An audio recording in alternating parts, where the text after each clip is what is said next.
What's up, investors? It's the Russian dude, and yes, I'm wearing today Florida Panthers jersey, my favorite hockey team, who's going right now through a very complicated playoffs. They need, guys, our support. So please, let's all together, right? Let's go Panthers in the comments. Thanks so much. And now let's get straight to the point and talk about some ridiculous Russian propaganda. Okay, so today we have this video by the Ministry of Defense of Russia, which shows top secret nuclear arsenal of Russia. They're basically showing how they're deploying them, bringing to the test sites, doing some practices how to launch these intercontinental ballistic missiles, and all of this is basically in response to the West threatening Russia. Literally nobody is doing nothing. People are just focused on their own stuff, somebody is trying to help Ukraine. Nobody cares about sending nukes to Russia. Apparently, somehow they did find this offensive, and so that's why they decided to do this once again top secret military practice.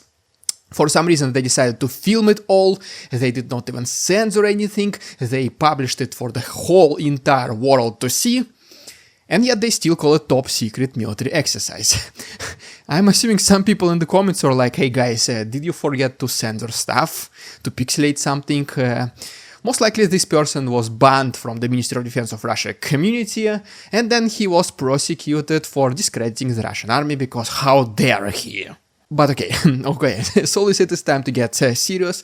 First of all, let me give you an extremely brief update from the eastern and Kharkiv front line, and then I'm gonna talk about a very big potential escalation, because Baltic countries acknowledge that they are ready to join this war, but only on one condition, and then France is seriously considering sending, or maybe already sending some military instructors/soldiers to Ukraine as well. And to begin with, right here is the video from Belgorod, obviously a Russian city, where according to the local residents, some small concentration of military equipment of Russians has been destroyed. Then is the video from Kharkiv frontline, where we can see a lot of Russian military vehicles literally being abandoned, and not every single one of them is fully destroyed, which basically means Russians, as soon as there's some signs of danger, they literally abandon everything and run for their lives. And yet right here is another video also from Kharkiv frontline, where a Ukrainian special unit is doing a very secretive small raid,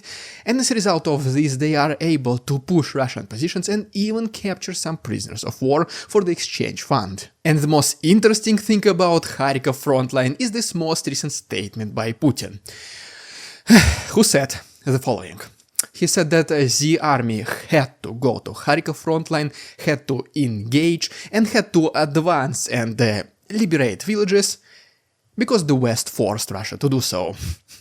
Literally, West, I don't know, like literally, according to him, West literally went to the Z army barracks, took arms of Russian soldiers, said, come with me, you have to fight in Kharkiv. At least this is what Putin means. To say this is ridiculous is to obviously say nothing, but we continue our update from the east, and now is the stop in Serebryantski forest along Kreminna frontline this time, where we can see yet another representative of the International Legion of Ukraine, and this is a Brazilian mercenary. And next is the video, and Panthers scored! Let's go Panthers, yes, guys, Panthers scored right now, let's go, one more comment, let's go Panthers, let's go Panthers! Okay, so yeah, back to Russian-Ukrainian updates.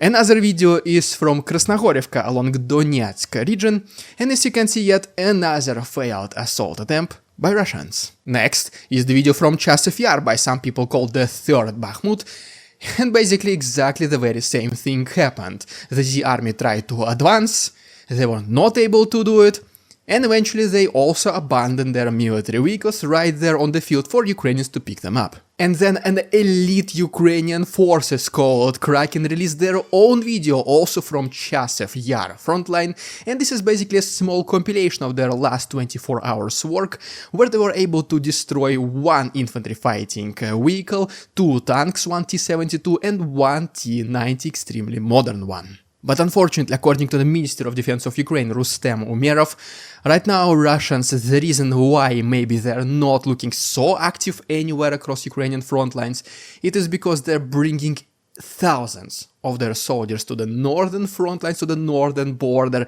According to his intelligence, right now there are 300,000 of them, in addition to 500,000 already currently fighting in Ukraine. Most likely this will be the next attempt, and I'm not saying it's gonna be offensive or anything, it's gonna be most likely an attempt against Sumy or Kharkiv region, and still I personally do not believe this is going to be another frontline. Most likely this will remain just a distraction. And now it is time to talk about this potential escalation from Baltic countries and similar statements made by other Western countries. But before we proceed, guys, if you don't mind, can you please simply like this video, subscribe to my channel. I recently noticed another weird thing which YouTube algorithm is doing. I do see that there are subscribers after every single video, but then eventually my total number of subscribers is decreasing, which basically means YouTube continues to clear, for some reason, either Russian bots or other bots or inactive users. I have no idea what's happening, guys. You do subscribe, but the total numbers decrease. It simply does not make sense. Please go ahead and check if you're still subscribed to my channel. If you're not, please go ahead and do it if you don't mind. And if you're new to the channel, welcome.